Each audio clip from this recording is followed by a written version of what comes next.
আজকে আপনারা দেখরা লালাখাল চা বাগানের শ্রমিক সংগ্রাম। 20শে মে হইল চা শ্রমিকরার আন্তর্জাতিক দিবস।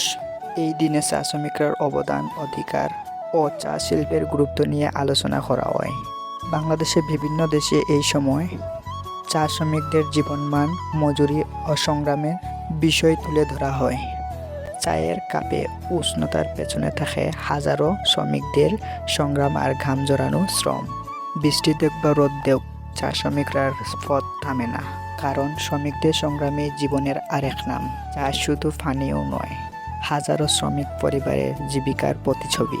যাদের পরিশ্রমে প্রতিদিনের চায়ের কাপ পূর্ণ হয়, সেই চা শ্রমিকদের প্রতি রইল গভীর সম্মান, রইল কৃতজ্ঞতা। মায়ার ভাই বোন অহল, আপনার কাছে ভিডিওটা কিলান লাগছে কমেন্টও জানাইবা। যদি ভিডিওটা ভালো লাগে তাকে ভিডিওটা শেয়ার করিয়ে পাশে থাকবা। আর আজকে আপনারা দেখরা লালাখাল চা বাগানের শ্রমিক সংগ্রাম। 20শে মে উপলক্ষে শহীদ মিনারের সামনে শ্রদ্ধাঞ্জলি লাগি সকলে উপস্থিতি হন। ও জায়গাত উপস্থিতি আসলা বাগানের পঞ্চায়েত কমিটির সদস্যগণ, হাজারো চা শ্রমিক মায়েরা।